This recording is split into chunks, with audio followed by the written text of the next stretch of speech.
good afternoon. We are here with Alex and Michael from, well, a couple of businesses. So we've got AMF Play and then Fletcher's Cobblers. Is that right? Yes, got it, Mike. Got it in one. There's plenty of things going on. So, yeah, if you'd like to just sort of kick off by telling us a little bit more about your business interests, yeah, what you do, sort of who you are, how long you've been doing it for, that'd be great. Thank you. Perfect. So I think, Michael, if I start us off, then I'll give a bit of broader context and then we'll move into the specifics so we don't drone on for too long. So we started off with the cobbling company, and then from there we've built a housing company and various other sort of subsidies. So the main holding company is AMF, and then subsidies that we've got within there are AMF Play, which is the board game publishing business, Fletcher's Cobblers, which is exactly what it says on the tin, AMF Housing, which is a property investment company, and then AMF Commercial, which deals with commercial property. So that we're not, as I say, going on and banging on about too many bits and overcomplicated, I think, as we said, we'll focus on the two main entities, which is AMF Play, the board game company, and Fletcher's Cobblers. So obviously we are brothers, and we've set these up together. I primarily run with the board game publishing company. I have done, I think that was founded in 2020, so right in the midst of COVID. And Michael, I will let you talk about the Cobblers because that's sort of your bag. So I'll pass over to you for that piece then. Yeah. So the Cobblers, I started working at Timpson's, which is a national chain. Got trained up and everything there from 2013, and then thought I'd have a go myself, and opened a shop in Pocklington in September 2018. And fortunately, that worked really well. And then I managed to expand to another shop in Malton, which was timed pretty poorly because we opened February 2020 and then closed for all the various lockdowns that we had.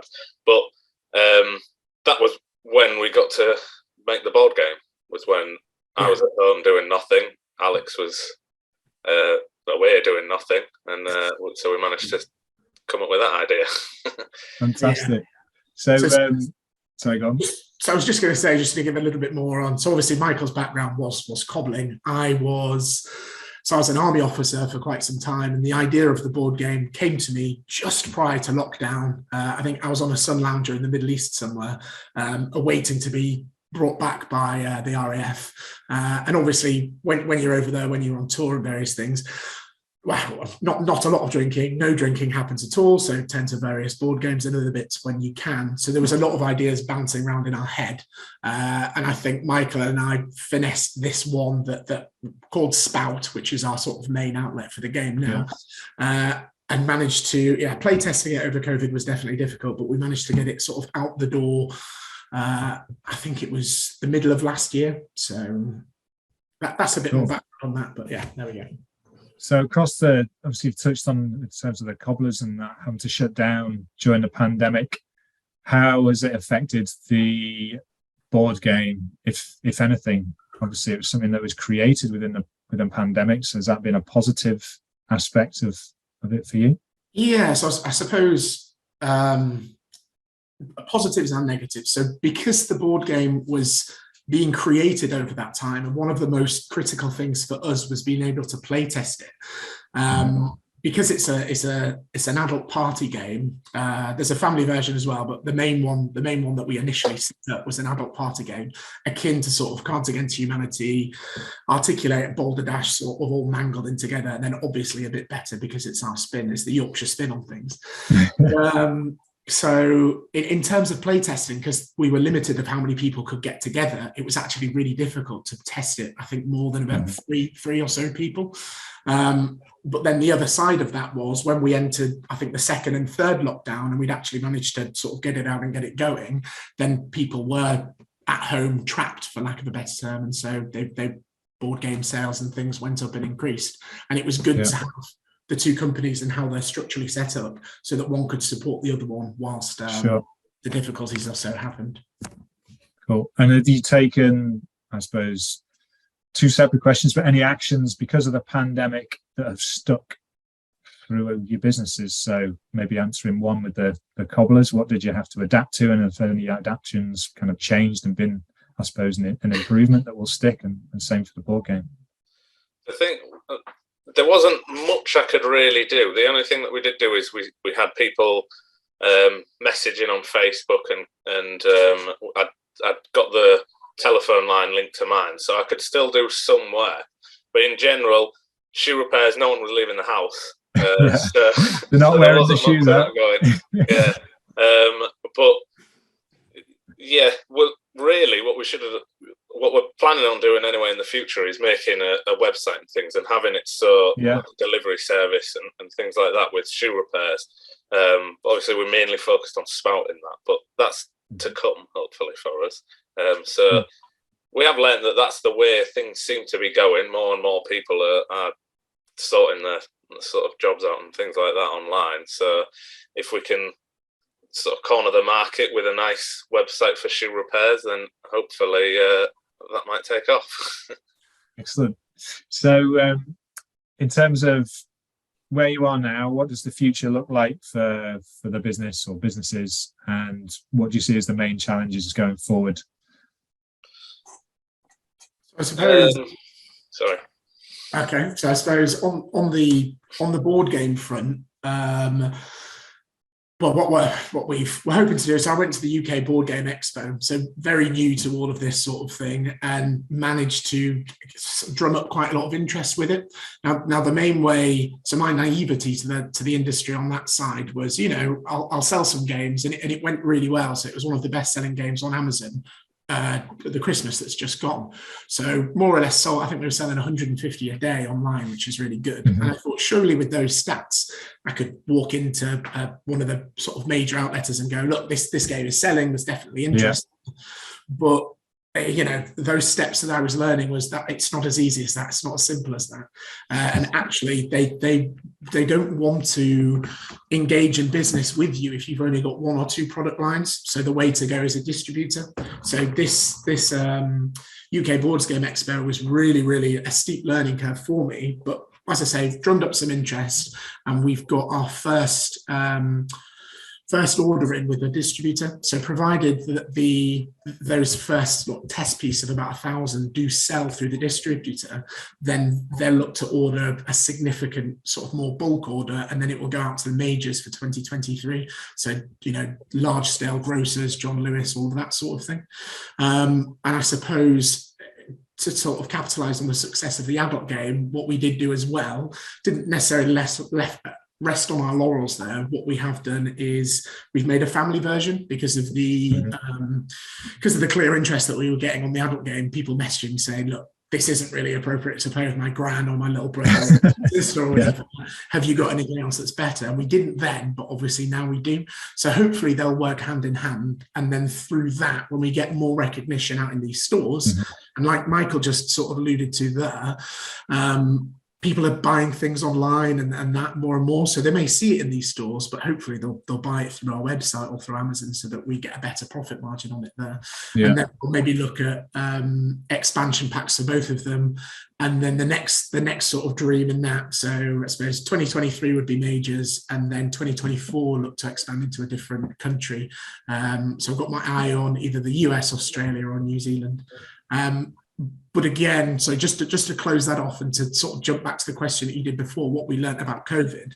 So I mentioned before how the companies can support each other, but prior to COVID, they were very, very separate entities.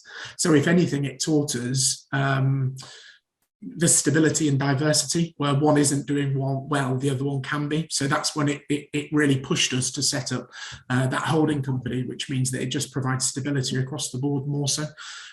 So it'd be to keep building those businesses slowly through that as well. And in any case, to stop going on, I'll let Michael talk a bit more about the Cobblers. Michael, you mentioned the website and the online future for the Cobblers. Is there anything else, or how you see things working out over the next 2 or 3 years? Yeah, what the main challenges are for that? Well, we're hoping to just expand into more shops, really, more locations. We've got one coming up. Well, we'll hopefully be getting one in Driffield fairly soon. But the trouble that we sort of have with expansion is getting people trained up, because it takes a long time so that they're competent in running a shop and being able to do all the different repairs and that it's up to our standard. So that's the issue we're finding now, is that we need to expand, but it takes a good year or so to train. And obviously having COVID, couldn't do any training or anything like that. So it's really sort of knocked us back. But hopefully going forward, we've just opened the one in Hull on Newland Avenue. That was in November, end of November that we opened. So that one's going and that one's picking up nicely. But yeah, I'd say the biggest obstacle we've got is just getting people trained up so that we can expand. That's quite a similar sounding, I suppose, obstacle to overcome for a lot of businesses at the moment is the recruitment and training side of things. It comes up a lot. Yeah. Cool. So anyone is watching that is interested in, so if anyone is watching that is interested they want to become a cobbler, reach out and give us a shout. Fantastic. So you mentioned about sort of diversity and sort of splitting the risk in terms of the business, and that's something that you've learned because of COVID. Would you say that's your biggest learning, or is there anything else it might be directed at each of you because you've got your own sort of focus on different businesses and you might have a learning from each one? Alex, you may want to go first. Is there one thing that stands out as the biggest learning so far to date?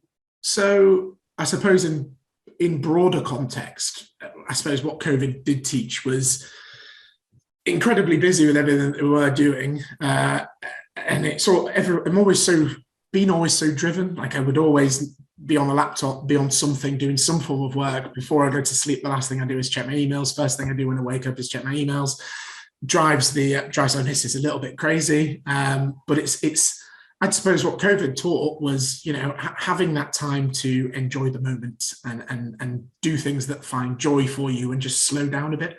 Obviously, there is a time to work, but also there should be a time to just have a bit of, downtime, a bit of chill time. And what I found was doing that. And I mean, it's easy to say now that obviously I'm a few years into a business, but I find like problems that I was getting in the back of my head and how to sort out certain problems, I don't know, distribution, this, that, and the other, then having that downtime, it meant that I came back to it with a clearer mind. So it meant that I could make what I felt was more of an objective decision on certain things. So for me, that was the biggest learning curve. And it's also now holding myself to account for that going forwards. Achieving that balance. Yeah, exactly. Which I think is the battle that everyone fights really when they're an entrepreneur, when they're opening their own businesses and things. I was going to say pretty much exactly the same, but yeah, it's the case of just forcing yourself not to just keep working. And sometimes you feel like you've got a lot going on, and if you just step back, and then sort of it just becomes clear in your head once you've had like a break and things like that. And so I think that's the one thing that I'm going to take from it is I am going to make sure I have at least one full day off a week. You probably get most of your ideas and inspiration in that day off as well. When you walk in or in the shower or something like that. Well, that's essentially what COVID was we had nothing to do, nothing going on our end. That was when we got the board game. There you go. Inspires you to other things. That's it. I think whether it's scientifically proven or what, but there's a lot of talk. Especially it's very relevant these days around having that sort of time away rather than trying to force solving problems and thinking working harder is the solution. Actually having that day off is actually the better solution to kind of creating solutions to problems. So cool. That's a good learning. Thank you very much. The key indicator was obviously brothers growing up, parents were like, make sure you work hard, always work hard. And now on the flip side, now they're like, stop working so hard, calm yourselves down. Because we'll go out for a family meal and then we'll just be speaking about business, seeing about this. So yeah, bit of downtime needed. Listen to the parents. Just hope they don't see this and give them that kudos. Have a default diary where you plan it in. and say, right, I'm going to put the phone down for 6 hours or whatever it is, and put that into your diary. That's a good thing. Something that we definitely advocate here, of having that sort of balance, because ultimately, I think you benefit from it down in the long run. So if you were to go back in time and meet yourselves at 18, and we'll do this again. It seems to be Alex first and then Michael second. If you were to meet Alex at 18, I mean, to be fair, looking at it, can't be too long ago, but I'll take that. Yeah. What would be the best piece of advice to yourself at 18? Okay, so this is going to sound almost contrary to what I said then, in terms of what. So I think one of the most important thing, you don't have to be the smartest, you don't have to be, you don't have to have the greatest network, you don't need to do that. What I found was, if you were determined and you did work hard, and I suppose there's working smart and working hard, just keep, because business for me anyway, and I know Michael across the board with all the businesses, is barriers will always come up that you don't know what they are. And I think that just to link that back to the board game was, so when the board game was released on Amazon, it was classified as a sex toy, which it absolutely isn't. But the implications of that meant people couldn't search for it, people couldn't leave a review.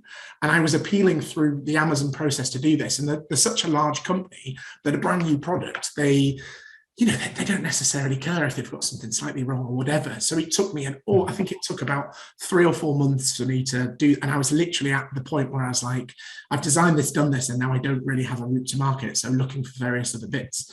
So I suppose just be determined, and over all these barriers are going to come, but just keep going and you will get to where you want to eventually, provided you push through it.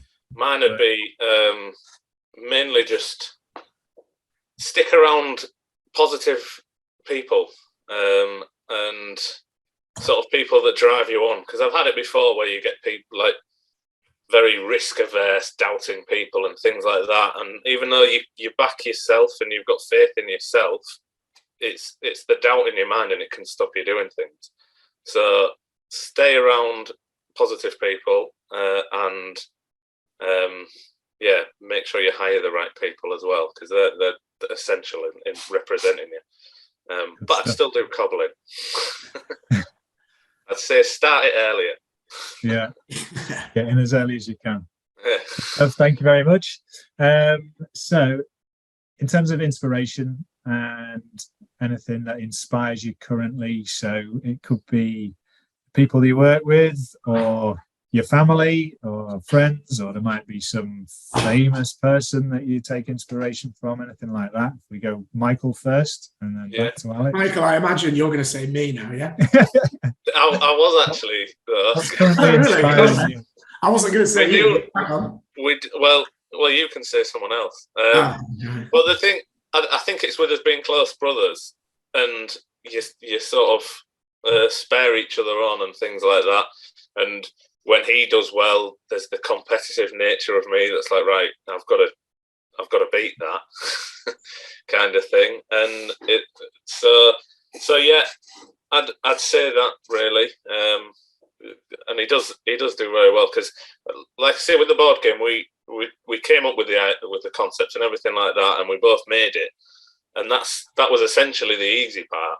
But getting it from the idea and drawings and everything like that to on the shelf as a box and everything like that, it's there's a lot to do, and that was when I went back to work. So Alex did the majority of it, and he's done very well with that. So yes, I'm very proud with him with doing all that. What's he like? I don't say you now. Then I'm doing no, say someone else. Okay, obviously it would be you, young man. Anyway, so it would be, I think I do agree with that competitive side. So if you look at the actual cycle of the businesses, Michael opened his Cobblers as a sole trader first. So he got that peg up there, and I was like, right, well, now I've got to open a company. So I did the housing one. Then he made it all a company and opened like 3 or 4 shops. And then, so we went on and so far and so forth. But I shan't repeat what he's just said. I think it would be, if I didn't mention our parents here, that probably would be a faux pas of mine. So I definitely say both mum and dad, who have worked incredibly hard all their lives, and because you know, I think Dad's not quite working down the mine, but, you know, they didn't have the easiest upbringing. And they've just dug out blind to do everything for us, to help us along the way. Never complained, done anything. And even now, when I think they're both retired, they were, I think they still currently are now, decorating a house ready for tenants to move in. They've learned how to fit shops so that now they can come in and help Michael with that. I suppose so. The adult board game, they're both quite, well, I'd say my mum is quite sweet. Dad is, you know, as you'd expect a Yorkshireman to be. But when I was going through the board game and coming up with phrases, I remember sitting in the conservatory, and usually they were quite reluctant to get involved with it all. And then I was saying, you know, come on, I'm really struggling. And one of them just walked in through the conservatory, my mum, sweet old lady, and was just said an obscenity and then left. And I was like, wow, that was a bit shocking. I didn't think they were getting involved. And then Dad came around the corner and said something very similar, but he just felt like I was getting abused. But nonetheless, I suppose for them, it's regardless, they'll just give it a go. They'll do anything for family. They'll do anything for anyone, which I think is important. I know business becomes very competitive. Oh, I don't want to do this because of, you know, you'll get one up on me. But I think they've taught us to and inspired us to help absolutely anybody, everybody and anyone that you can. And the sort of output of that would be people see that and then people will help you back again. So that goes customer relations, absolutely anything and everything. So in a roundabout way, just, yeah, help everyone and anyone and get stuck in where you can. Thank you very much. And then lastly, if there's any sort of, I know we've discussed quite a lot about the businesses, but any latest news or whether it's relevant to you guys, offers, promotions, but yeah, anything you'd like to share about each of the businesses that you're in? So if I start with my shameless plug first, so it will be Spout is the name of the board game. Spout Awful Edition is the adult version, and Spout Angel Edition is the family version. The Angel Edition comes out in September when we get the next stock intake of those. And I have, I think, 37 games left on Amazon before the new stock intake comes. So if you want an original version, jump onto either Amazon or gameofspout.co.uk and you can grab yourself an original version of that. I think as well, off the top of my head, I probably should know these, but discount codes, I think there is Spout Happy or Sorry Gran 69, and that should get you either a 10 or 20% bonus. Discount. That's me anyway. Over to Michael. I won't ask you about the promo code about your Gran. Yeah, exactly. Moving on. Michael? Yeah, I haven't really got any. I've just got the usual key deals that we've got, which is most of them are like 3 for a tenner and things like that. But in general, we haven't got any special offers or promotions at the moment. But we've got many deals, so just come into the shops. Cool. And you've got, is it 3 at the moment? Pocklington, Malton, Hull. Yeah, Hull on Newland Avenue, Pocklington right in the centre, and then Malton as well. And excellent. Hopefully Driffield in a few months. Good luck with that. Well, it's been brilliant talking to you. Thank you very much, Alex and Michael. All the best with everything, and we'll keep a lookout for your businesses. Take care, guys. Thank you. Cheers, mate. Thank you.